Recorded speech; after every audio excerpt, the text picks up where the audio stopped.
Hello, Patrick Walchuk here, and we're going to do a financial analysis on a building that sold in the month of May 2025. We'll give you the numbers and a breakdown of it. I find this particular building very interesting. Now, it is centrally located, and what we're seeing so far this year is that higher-end buildings just aren't getting a lot of activity. You know, once you get above like a couple $1 million, the market is not quite dead, but you know, it's on life support. It's not really good. So we do have a little higher end building that did sell, and I want to show you the numbers because they surprised me as well. So getting right into it, again, it was a centrally located property. It was for sale for $2,595,000. It ended up selling for I'm going to take that back, not thousand. $2,595,000. It ended up selling for $2,500,000. The SRI on it, call it $171,000, and when you deduct vacancy and bad debt from that for 3%, we have an ERI for, call it $166,000. Now, the stated operating expenses in the MLS information were $45,000. When you add in management and maintenance to it for your total operating expenses, that comes to, call it $62,000, which gives us an NOI of $104,000. That's pretty significant. So here's the surprising thing to me.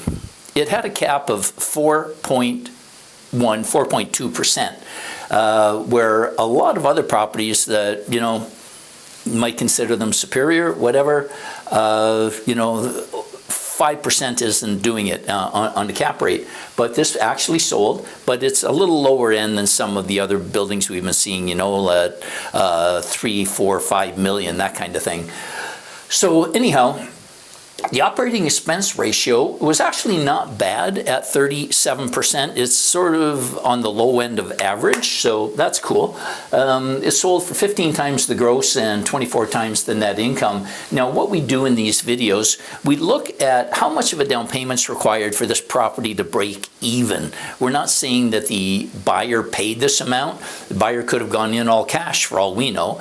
So anyhow, the break-even point here is a 42% down payment.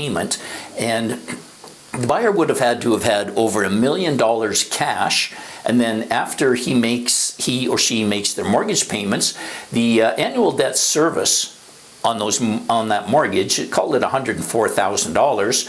So for his privilege of investing over $1 million, he gets to put $600 in his bank account at the end of the year. And that's an ROI of 0.06%. And this is what's really strange about this property. You know, more and more what I'm getting from my clients, yeah, we want to know what the cap rate is, but that's only one metric of many.